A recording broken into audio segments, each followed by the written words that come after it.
આજે આમ આદમી પાર્ટી બધા અમારા વડીલ, મારા વડીલ અને મારા માસાનું કામ છે કાળુભાઈ ઓળખીતા ગોરધનભાઈ, મેં ફેસલો એવો કરેલો છે કે ભાઈ આપણી ધારી તાલુકામાં કે વિધાનસભામાં કે ગામો ગામ જાવી કે ખબર પડે કે ભાઈ કોણ ખેડૂતને હું તકલીફ છે. ખબર કઈ રીતના પડશે? જો માવઠું થાય ને તો સરકારને ખબર પડે કે ભાઈ માવઠું થયું એટલે એનું વળતર ચૂકવવું પડે. અત્યારે માવઠું નથી કાંઈ થયું તોય તમારે એક વસ્તુ નહીં થયું, મારી જગ્યાની વસ્તુ કરું અત્યારે 20, 10, 15, 20 મણથી ઉતારા શરૂ થાય છે. તમારા દેવળામાં કેટલા ઘઉંના ઉતારા થયા? તમારે થાય કેટલા? 50 મણ.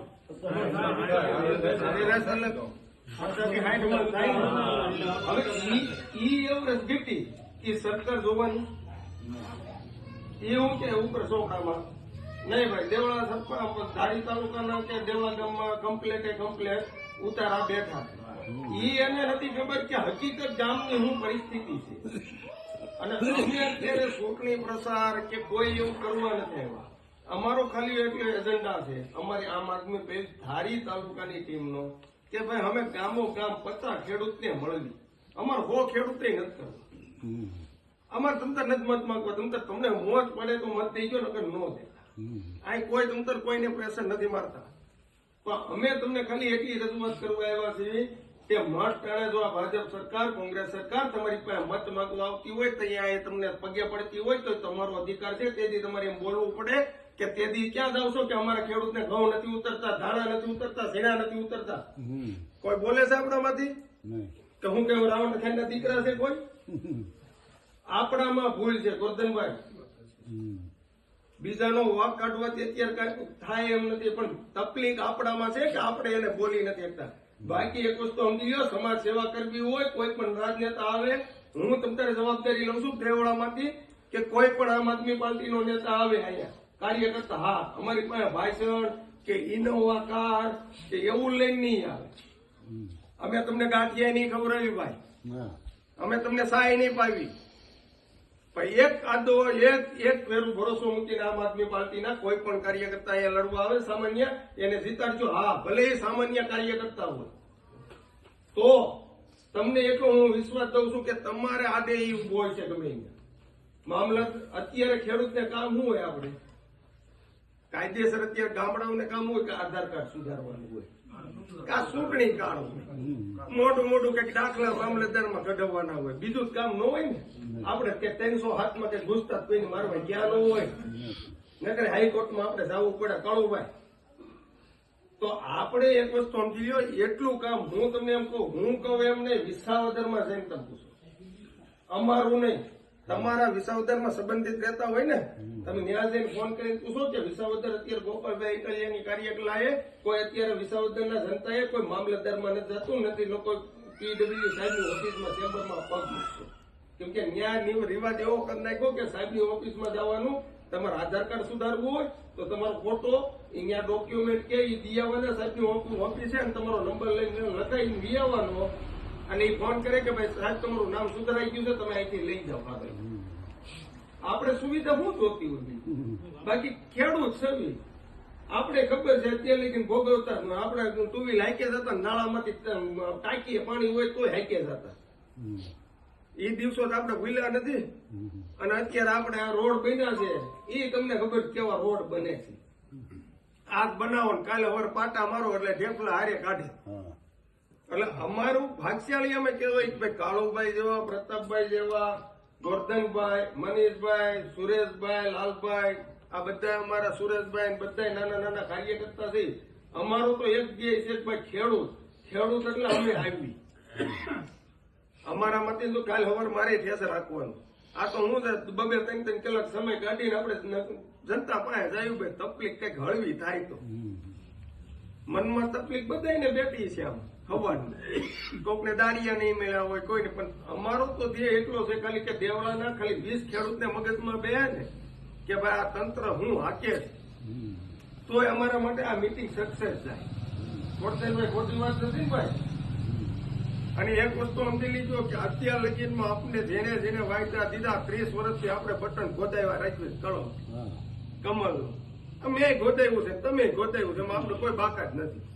એ ગોતાવ્યો રહે તો ફાયદો હું ગયો ભાઈ કરસ વૈધા એક વાર ન હોય ઘણા ટાઈમ પડી ગઈ. અને બીજા નંબરમાં હવે સેલે એ એમ છોકરા વધે છે છોકરીઓ નથી દેતા કોઈ ગામડામાં. આપણે એ રીતે આવી રીતે આ સારું તમારા ગામમાં મચી દે ગામવાળા નાખાય છે અમારે બે હોવા ક્યાં આ તકલીફ આ થોડા સરપંચ હોય ને કાળુભાઈ જવાન પ્રતાપભાઈ જવાન ગોરધનભાઈ જવાન આટલી સુવિધા છે. અમારે તો બાદ કરો હું તમે અને મીટિંગ કરે એટલે ગાંઠિયા રાખીએ એટલે આપણે તો ખાવ ગાંઠિયા પણ આ સ્થળે જે આવનારી ચૂંટણીમાં જો ધારાસભ્યની ચૂંટણીમાં તમે અવળા મત નાખો એ કાંઈ ફાયદો ન થવો. તમારે પાયો નાખવું હોય છે તો હું તમને ચેતવું છું કે આવનારી સ્થાનિક સ્વરાજની ચૂંટણીમાં તમારે આમ આદમી પાર્ટીનો એક ફેરું ભરોસો કરવો જોઈએ.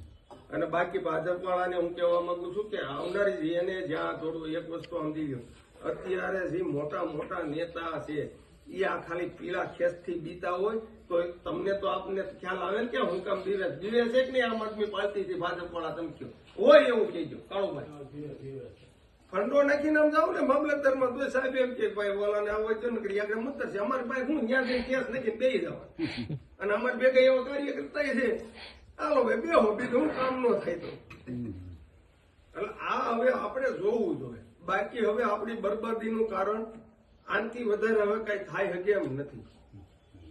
હવે મિસાયેલું બહાર ફૂટે બીજા દેશ બાતે હવે ફાકા પોતારી ટીવી વાળા ન્યૂઝ વાળા બધા એના હવે ત્યાં એને જવાની હું જરૂર. અહીંયા ખેડૂતના ખેતરમાં મિસાયેલું ફૂટી ગઈ છું એને કરવાની જ્યાં 60-60 મણ ઘઉં થવાનું હોય ત્યાં 20-20 મણ થાય છે એ ખેડૂત કોને કેવા જવાનું? આ આપણે એક વસ્તુ સમજી લો અત્યારે આમાં ભાગ્ય તમે દીધા ભાગ્યનું બધું તમે એક વસ્તુ આપણો એક વસ્તુ સમજી લો આપણો ખેડૂત આવેલો કે ભાગ્યના 30,000 માથે હોય ને તો એ અહીંયા આપણો ખેડૂત જાતો કરી દે. બાકી કોઈને બાપની તેવડ નથી જાતો કરતી પૈસા કોઈને નથી જાતા કર્યા કયો ભાગ્યામાં કાળુભાઈ ખોટી વસ્તુ છે બધા જાતા કરી દે છે. એટલે આપણે એટલે હવે આપણે સમજવા જેવી વસ્તુ છે કે આપણે શું કરશું. હવે જો આપણે એક ફેરો એક વસ્તુ સમજી લીજો આપણે અહીંથી અટકાવીશું નહીં ને રોગને. આ કેન્સર કરતા ભયાનક રોગ છે ભાજપા. જો આને અટકાવીશું નહીં ને તો આપની આવનાર પેઢી આને બહુ નડશે. અને એક વસ્તુ સમજી લીજો કે આ બધા એમ કે હવે ઉદ્યોગપતિ કોને કહેવાય ખબર? સુરત આપણા છોકરાઓ 2 પગિયાનો ધંધો કરે એનો ઉદ્યોગપતિ નો કહેવાય. આ અંબાણીની એની વાત કરું છું. આપણા તો હજી આપણે લોન ભરે છે 4 વ્હીલરમાં આટા મારે. હવે એને એક વસ્તુ એક એરોપ્લેન ક્રેશ થયું હોય તો એને તમામે તમામ લોન માફ થાય છે. આપણી સરકાર આપણેથી બનાવેલી આપણા ખેડૂતે મતદાન બનાવેલી સરકાર તો એક ખેડૂતના 2 લાખ રૂપિયા માફ ન કરતી હોય ને તો એ ખેડૂતને ધિક્કાર છે કે એને મત આપણે દીધો. આપણે એક વસ્તુ સમજી લીધો કે આ અદાણીના એના ટેક્સ માફ કરે છે.